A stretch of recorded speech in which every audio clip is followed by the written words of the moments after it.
రాజశేఖర్ రెడ్డి గారు ఆనాటి ఉమ్మడి రాష్ట్రానికి ముఖ్యమంత్రిగా పనిచేశారు. ముఖ్యమంత్రులు చాలా మంది వస్తూ ఉంటారు, పోతూ ఉంటారు. స్వాతంత్రం వచ్చిన తర్వాత చాలా మంది ముఖ్యమంత్రులు ఈ దేశంలో అనేక రాష్ట్రాల్లో పనిచేశారు. కానీ ముఖ్యమంత్రిగా పనిచేసిన తర్వాత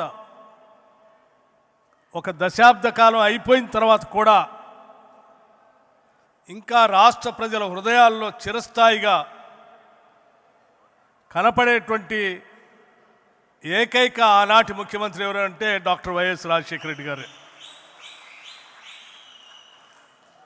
పాలన అంటే, పాలకుడు అంటే ఎలా ఉండాలో ప్రజాస్వామ్య దేశంలో చేసి చూపించారు డాక్టర్ వైఎస్ రాజశేఖర రెడ్డి గారు.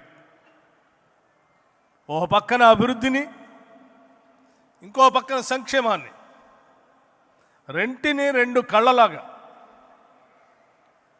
సైమల్టేనియస్గా ప్లాన్ చేసుకుంటూ రాష్ట్రంలో ఈ దేశంతో పోటీ పడేటట్టుగా అభివృద్ధిలో రాష్ట్రాన్ని ఉంచారు.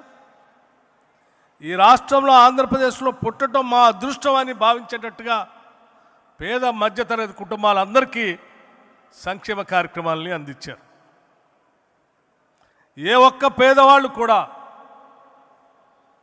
అనారోగ్యానికి గురైతే నేను వైద్యం చేపించుకోలేకపోతా ఉన్నాను, చేపిద్దామంటే డబ్బులు లేవు, నా కళ్ళ ముందే చనిపోతున్నాడు అని బాధపడేటువంటి వాళ్ళు తరతరాలుగా ఉన్నటువంటి ఈ రాష్ట్రంలో ఇక మీరు బాధపడాల్సిన అవసరం లేదు, నేనున్నాను అని చెప్పి రాజీవ్ ఆరోగ్యశ్రీ కార్యక్రమాన్ని తీసుకొచ్చి ఈరోజు రాష్ట్రంలోనే కాదు దేశంలో కూడా అన్ని ప్రభుత్వాలు ఆ రకంగా నడిచేటట్టుగా చేసిన గొప్ప నాయకుడు డాక్టర్ వైఎస్ రాజశేఖర రెడ్డి గారు.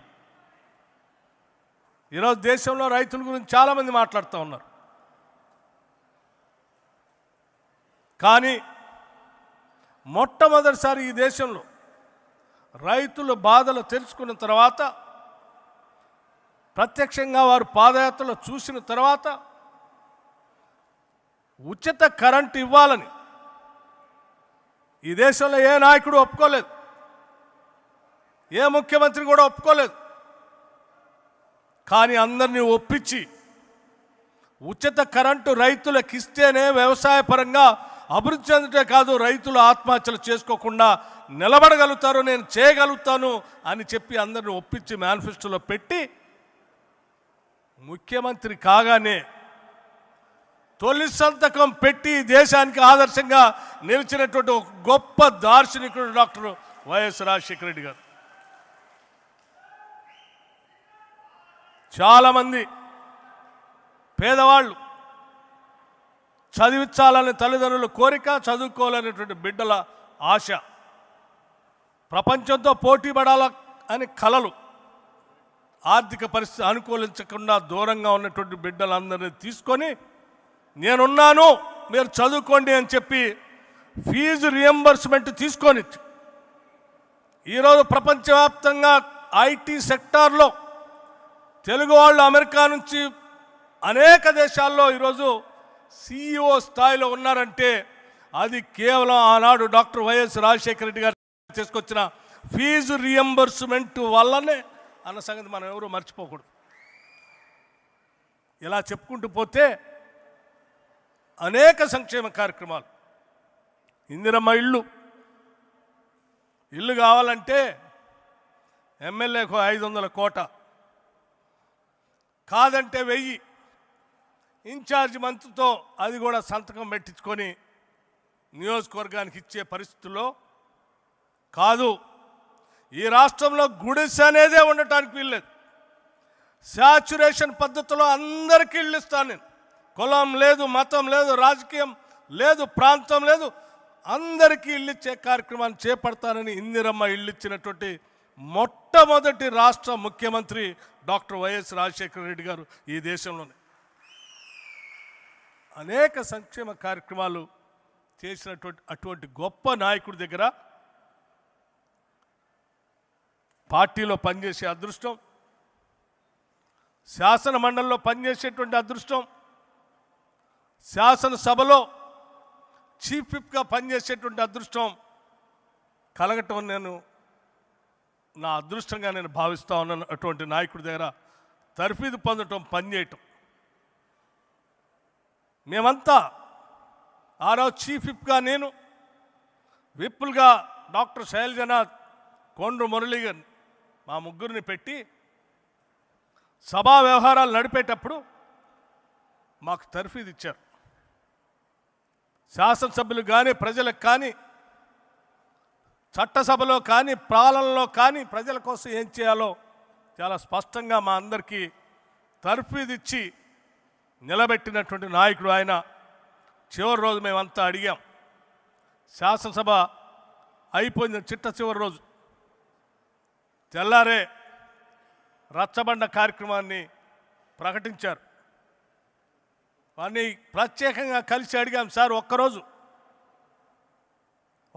గ్యాప్ ఇద్దాం సార్, శాసనసభ్యులంతా కొత్త గెలిచొచ్చారు, ఒక్కరోజు గ్యాప్ ఇస్తే మళ్ళీ వాళ్ళ నియోజకవర్గాల్లో పోయి పండగ చేసుకుంటారు సార్ అంటే, లేదు,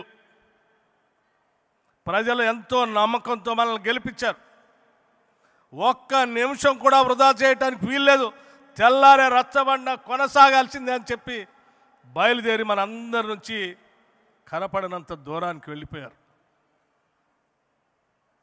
కానీ ఆయన గుర్తులు కానీ, ఆయన చెప్పినటువంటి మాటలు కానీ, ఆయన పాలనలో వేసినటువంటి బీజాలు కానీ ఈరోజు ఈ రాష్ట్రాలనే కాదు దేశానికి కూడా ఆదర్శప్రాయంగా ఉన్నాయన్న సంగతి 10 సంవత్సరాల తర్వాత కూడా మనందరం ఇక్కడ నిలబడి వారిని స్మరించుకోవటమే కాదు, ఆనాటి పాలనలో ఉన్నటువంటి అంశాలే ఈరోజు దేశవ్యాప్తంగా అజెండాగా కూడా మారాయి. అటువంటి రాజశేఖర రెడ్డి గారు ఆంధ్రప్రదేశ్లో పుట్టడం, అది కూడా కాంగ్రెస్ పార్టీలో నాయకత్వం వహించడం, రాష్ట్ర కాంగ్రెస్ కమిటీ అధ్యక్షుడిగా పనిచేయటం, ఈ రాష్ట్రానికి ముఖ్యమంత్రిగా పనిచేయటం, కాంగ్రెస్ పార్టీ కార్యకర్తలుగా మనందరి అదృష్టంగా నేను భావిస్తూ ఉన్నాను. ఒక గొప్ప నాయకుడు వారసులుగా ఈరోజు మనం అంతా ముందుకు పోతూ ఉన్నాం. స్నేహితులారా, ఇక్కడ కూర్చున్నటువంటి పెద్దలందరూ కూడా మాకంటే సీనియర్స్. ఉన్నవాళ్ళ గారి దగ్గర నుంచి మొదలు పెడితే ఇక్కడ బాపిరాజు గారు ఉన్నారు, మన్నించాలి, వారందరూ సీనియర్స్. వాళ్ళ దగ్గర పిల్లలుగా మేము మా రాజకీయ ప్రస్థానం మొదలుపెట్టాం. ఆ రకంగా మొదలైనటువంటి మా రాజకీయ ప్రస్థానం ఈరోజు రాజశేఖర రెడ్డి గారి జయంతి సందర్భంగా మళ్ళీ వాళ్ళందరినీ కలిసేటువంటి రఘువీరారెడ్డి గారు, తులసిదాస్ గారు, మన్నించాలి సార్, చూడలేదు, తులసిదాస్ గారు, తులసిరెడ్డి గారు, వీరందరికీ నమస్కరిస్తూ ఈ కార్యక్రమంలో పాలు పంచుకోవటానికి అవకాశం ఇచ్చినటువంటి షర్మిల గారికి నేను ప్రత్యేకంగా ధన్యవాదాలు తెలియజేస్తా ఉన్నాను.